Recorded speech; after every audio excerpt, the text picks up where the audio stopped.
Hello friends, welcome to the health world. ఈరోజు మనం సంతానలేమి అంటే ఏంటి, దాని గల కారణాలు ఏంటి, నివారణ పరిష్కారాలు మన చేతిలో ఉన్నవేంటి, వీటి గురించి ఈరోజు వీడియోలో తెలుసుకుందాం. నేటి యువత బాధ్యత తీసుకోవడానికి ఇష్టపడటం లేదు. We both earn but no kids. బెన్క్ అనే ఒక రకమైన పద్ధతిని అలవాటు చేసుకుంటున్నారు. సంతానలేమి అని ఎప్పుడు అంటారంటే, మ్యారేజ్ అయిన తర్వాత ఎటువంటి కాంట్రాసెప్టివ్స్ వాడకుండా అన్ప్రొటెక్టెడ్ సెక్స్లో పాల్గొన్న తర్వాత 12 నెలల వరకు సంతానం కలగకపోతే, ప్రెగ్నెన్సీ రాకపోతే దాన్ని సంతానలేమి అంటారు. లేదా 35 సంవత్సరాల పైబడిన విమెన్లో అయితే 6 నెలల వరకు ఈ సంతానం కలగకపోతే దాన్ని కూడా సంతానలేమి అంటారు. అసలు సంతానలేమికి గల మేజర్ కారణాలు ఏంటి అంటే, ఒకటి లేట్ మ్యారేజెస్ అండి. రెండవది, ఒకవేళ మ్యారేజ్ ఎర్లీగా అయిన తర్వాత కూడా సంతానానికి టైం తీసుకుంటారు. ఎందుకంటే రెస్పాన్సిబిలిటీస్ని తీసుకోవడానికి నేటి యువత అంత త్వరగా మక్కువ చూపటం లేదు. మూడవది ఏంటంటే స్ట్రెస్ఫుల్ ఎన్విరాన్మెంట్. నాలుగవది ఏంటంటే poor life style, healthy life style లేకపోవడం, మంచి ఆహారపు అలవాట్లు లేకపోవడమే దీనికి ప్రధానమైన కారణం. సంతానలేమికి మహిళల్లో ప్రధానమైన కారణం ఉందా లేదా పురుషుల్లో ప్రధానమైన కారణం ఉందా అంటే, రెండు కూడా ఈక్వల్ గానే ఉన్నాయండి. 40 to 55% మహిళల్లో ఉంటే అదే పర్సంటేజ్ పురుషుల్లో కూడా ఉంది. ఇప్పుడు మహిళల్లో ప్రధానమైన కారణాల గురించి ఆలోచిద్దాం. మొదటిది ఏంటంటే అండోత్పత్తి సరిగా లేకపోవడం, అంటే ఓవలేషన్ సరిగా ఉండదు. దానికి హార్మోనల్ ఇంబ్యాలెన్సే ప్రధానమైన కారణం. లేక PCOS కూడా ఒక కారణం అవుతుంది. థైరాయిడ్ సమస్యలు ఉన్నా కూడా అది కూడా ఇండైరెక్ట్గా హార్మోనల్ ఇంబ్యాలెన్స్కి రిలేటెడ్గానే ఉంటుంది. కాబట్టి హార్మోనల్ ఇంబ్యాలెన్స్ అనేది ఈ అండోత్పత్తికి ప్రధానమైన కారణం అవుతుంది. ఇక రెండవ కారణం ఏంటంటే ఎండోమెట్రియోసిస్. యుటరస్కి లోపల లైనింగ్ ఉంటుంది కదా, సేమ్ లైనింగ్ లోపల ఫాలోపియన్ ట్యూబ్స్ చుట్టూ కావచ్చు, ఓవరీస్ చుట్టూ కావచ్చు, అదే లైనింగ్ పెరగడాన్ని ఈ ఎండోమెట్రియోసిస్ అంటారు. దీనివల్ల ఇన్ఫ్లమేషన్కి గురై, వాపుకు గురై పెయిన్ అనేది సంభవిస్తుంటుంది. దాని ద్వారా సరైన టైంలో అండోత్పత్తి జరగదు. జరిగిన ఫాలోపియన్ ట్యూబ్స్లో ఈ ఫర్టిలైజేషన్ అనేది జరగదు. సో దానివల్ల ఈ సంతానలేమి అనేది కలుగుతూ ఉంటుంది. ఇక మూడవ కారణం ఏంటంటే, ఈ ఫాలోపియన్ ట్యూబ్స్లోనే ఈ ఫర్టిలైజేషన్ అనేది జరుగుతూ ఉంటుంది. సో ఆ ఫాలోపియన్ ట్యూబ్స్ బ్లాక్ అయినట్లయితే అది సంతానలేమిగా కన్వర్ట్ అవుతుంటుంది. బ్లాక్ ఎందుకు అవుతుందంటే ఇన్ఫెక్షన్ వల్ల కావచ్చు, లేదా ఈ ఎండోమెట్రియోసిస్ వల్ల కావచ్చు, లేదా ఏదైనా సర్జరీ వల్ల కూడా కావచ్చు. సో ఎప్పుడైతే ఈ ఫాలోపియన్ ట్యూబ్స్ బ్లాక్ అయ్యాయనుకోండి, అప్పుడే సంతానలేమి అనేది సంభవిస్తూ ఉంటుంది. ఇక నాలుగవ సమస్య ఏంటంటే ఏజ్ అండి. ఏజ్ పెరిగే కొద్దీ కూడా ఈ ఫర్టిలైజేషన్ తగ్గిపోతూ ఉంటుంది, ఇన్ఫర్టిలిటీ అనేది వస్తూ ఉంటుంది. అందుకే లేట్ మ్యారేజెస్లో ఈ సంతానం కలగడానికి ఛాన్సెస్ కూడా తగ్గుతూ ఉంటాయి. ఎందుకంటే ఏజ్ పెరిగే కొద్దీ egg quality, time of releasing అనేది అవన్నీ కూడా తగ్గిపోతూ ఉంటాయి. సో దానివల్ల ఫర్టిలిటీ కూడా తగ్గుతూ ఉంటుంది. ఇక మగవారిలో ఇన్ఫర్టిలిటీకి గల కారణాల గురించి ఆలోచిద్దాం. అందులో ప్రధానమైన కారణం ఏంటి అంటే స్పెర్మ్ కౌంట్ అనేది తగ్గిపోతూ ఉంటుందండి. ఎప్పుడైతే స్పెర్మ్ కౌంట్ తగ్గుతుందో ఫర్టిలిటీ ఛాన్సెస్ కూడా తగ్గిపోతుంటాయి. ఇక రెండవ రీజన్ ఏంటి అంటే స్పెర్మ్లో మొబిలిటీ తక్కువగా ఉంటుంది. అంటే స్పెర్మ్లో కదలికలు ఉండవు, అవి శక్తివంతంగా ఉండవు. సో దానివల్ల ఏమవుతుందంటే ఎగ్ని రీచ్ అయ్యి అది ఫర్టిలైజ్ చేయడానికి గల శక్తి అనేది తగ్గిపోతూ ఉంటుంది. కాబట్టి ఇన్ఫర్టిలిటీ, సంతానలేమి కూడా పెరుగుతూ ఉంటుంది. మూడవ రీజన్ ఏంటంటే, ఇది చాలా ప్రధానమైనది, heat, smoke, obesity and alcohol. ఈ 4 కూడా ఒకే గ్రూప్లో పెట్టారు. ఎందుకంటే మగవారి లైఫ్ స్టైల్లో ఇవి పార్ట్ అయి ఉన్నాయి. హీట్కి ఎక్స్పోజ్ అవ్వడం, అంటే హాట్ వాటర్ బాత్ చేసామనుకోండి, టెస్టికల్స్ ఎప్పుడైతే హీట్కి ఎక్స్పోజ్ అవుతాయో అది క్వాలిటీ స్పెర్మ్ని ప్రొడ్యూస్ చేయడంలో వెనకబడతాయి. అలాగే స్మోకింగ్ చేస్తే స్పెర్మ్ కౌంట్ అనేది తగ్గిపోతూ ఉంటుంది. ఆల్కహాల్ సేవించినా అంతే అండి. ఇంకా ఒబేసిటీ వల్ల చాలా అనర్థాలు ఉంటాయి, అందులో సంతానలేమి కూడా ఒకటి. సో బరువు తగ్గడం అనేది చాలా ప్రధానం. ఈ 4 లైఫ్ స్టైల్ విధానాల్లో మనం మార్పు చేసుకున్నట్లయితే మగవారిలో చాలా వరకు ఈ ఇన్ఫర్టిలిటీ సమస్యను దూరంగా పెట్టవచ్చు. ఇక 4వ సమస్య ఏంటి అంటే హార్మోనల్ ఇంబ్యాలెన్స్, లేదా హెరిడిటీ వల్ల అన్న కూడా అనొచ్చు. హెరిడిటీ వల్ల అయినా సరే, లేదా హార్మోనల్ ఇంబ్యాలెన్స్ వల్ల అయినా సరే క్వాలిటీ స్పెర్మ్ అనేది ప్రొడ్యూస్ కాదు. ఈ రీప్రొడక్టివిటీకి సంబంధించిన హార్మోన్స్ సరిగా స్రవించలేకపోవడం వల్ల అవి సరైన క్వాంటిటీలో క్వాలిటీ అయినటువంటి స్పెర్మ్ని ప్రొడ్యూస్ చేయవు. దాని ద్వారా ఇన్ఫర్టిలిటీ అనేది పెరుగుతుంది.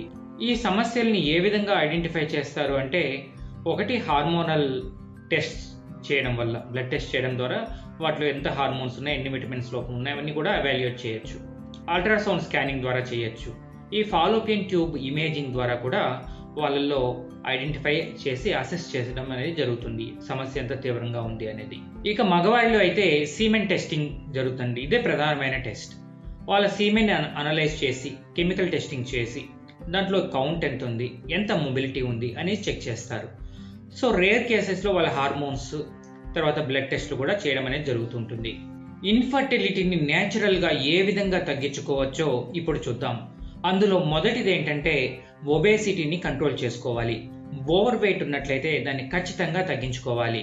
మనిషి ఎత్తుకు తగిన బరువును కలిగి ఉంటే అన్ని అనారోగ్య సమస్యలకి మనం చెక్ పెట్టిన వాళ్ళం అవుతాం. ఇక రెండవది ఏంటంటే ఎక్సర్సైజ్ అండి.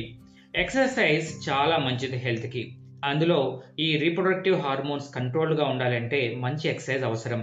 కానీ ఓవర్ ఎక్సర్సైజ్ అనేది పనికిరాదు. విగరస్ ట్రైనింగ్స్ కావచ్చు, ఈ జిమ్లో వర్కౌట్స్ అనేవి అవాయిడ్ చేస్తేనే మంచిది. ఎందుకంటే రీప్రొడక్టివ్ ఆర్గాన్స్ పైన ఎక్సెసివ్ స్ట్రెస్ అనేది పడకూడదు.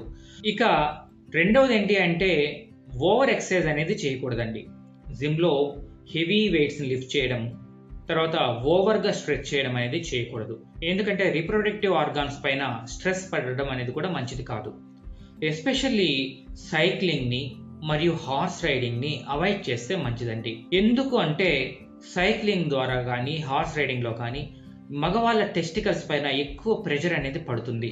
అప్పుడు హీట్ జనరేషన్ అనేది కూడా జరుగుతుంది. దాని ద్వారా వాళ్ళ ఈ స్పెర్మ్ ఉత్పత్తి అనేది తగ్గిపోతుంది. మంచి క్వాలిటీ, మంచి శక్తివంతమైన స్పెర్మ్ని జనరేట్ చేయలేరు.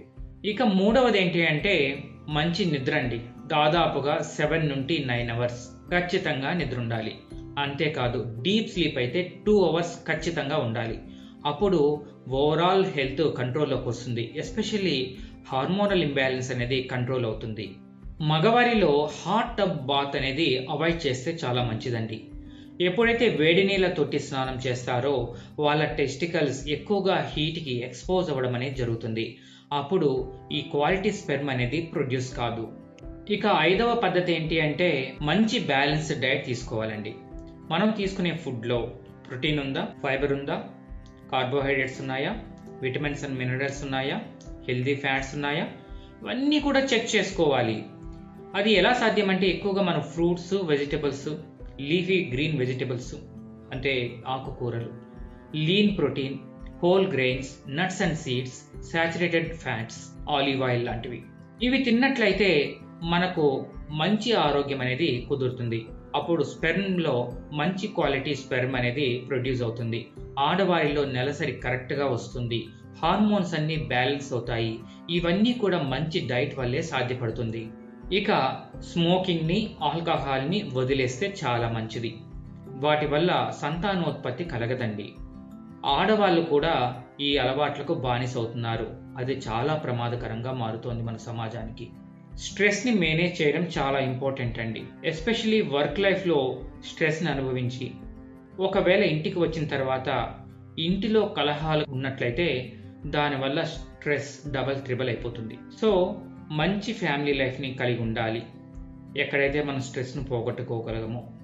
రెండవది వర్క్ లైఫ్లో పర్సనల్ లైఫ్ని మరియు ప్రొఫెషనల్ లైఫ్ని రెండింటినీ బ్యాలెన్స్ చేసుకునే విధంగా ఉండాలి.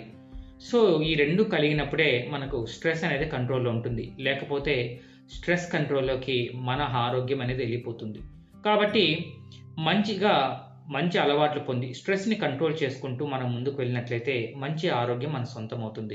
ఇక ఇంటర్ కోర్స్ టైం కూడా చాలా ప్రధానమండి.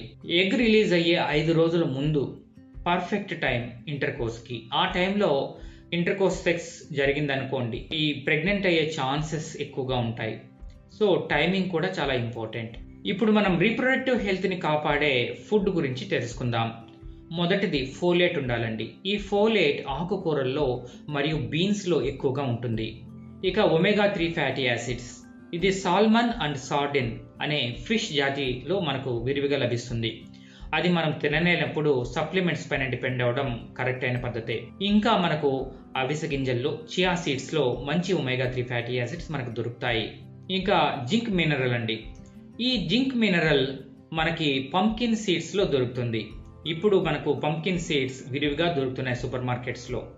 మనం తీసుకొని వాటిని దోరగా వేయించుకొని లైట్గా సాల్ట్ అండ్ కారం చల్లుకొని కూడా తినచ్చు, లేదా మన కూరల్లో యాడ్ చేసుకోవచ్చు, స్వీట్స్లో యాడ్ చేసుకోవచ్చు. సో వివిధ మార్గాల్లో జింక్ని మనం తీసుకున్నట్లయితే మనకు మంచి హెల్త్, రీప్రొడక్టివ్ హెల్త్ అనేది లభిస్తుంది. విటమిన్ డి చాలా అవసరం అండి. ఈ విటమిన్ డి పాల ద్వారా, ఎస్పెషల్లీ జున్ను పాల ద్వారా, సన్లైట్ ద్వారా కూడా మనకి బాగా దొరుకుతుంది. మరి యాంటీ ఆక్సిడెంట్స్ ఇవి కూడా చాలా ప్రధానం మన రీప్రొడక్టివ్ హెల్త్కి. యాంటీ ఆక్సిడెంట్స్ మనకు ఫ్లేవనాయిడ్స్లో దొరుకుతాయి. ఫ్లేవనాయిడ్స్ అంటే ఏంటి అంటే రంగు, రుచి, వాసన ఈ 3 కలిగి ఉన్నటువంటి ఆహార పదార్థాలు. అవేవో కాదండి, మన ఫ్రూట్స్. డిఫరెంట్ కలర్స్లో, డిఫరెంట్ స్మెల్స్లో, డిఫరెంట్ టేస్ట్లో మనకు లభ్యమవుతాయి. వీటిని తీసుకోవడం వల్ల మంచి యాంటీ ఆక్సిడెంట్స్ మనకు దొరుకుతాయి. యాంటీ ఆక్సిడెంట్స్లో రిచ్ ఏంటంటే బ్లూబెర్రీస్. ఈ బ్లూబెర్రీస్ మీకు ఎక్కడ దొరికినా వదిలిపెట్టకండి. వీటిని తినడం వల్ల మంచి జరుగుతుంది. ఈ ఇన్ఫర్మేషన్ మీకు నచ్చినట్లయితే మన ఛానల్ని సబ్స్క్రైబ్ చేసుకొని అందరికీ షేర్ చేయండి. Thank you.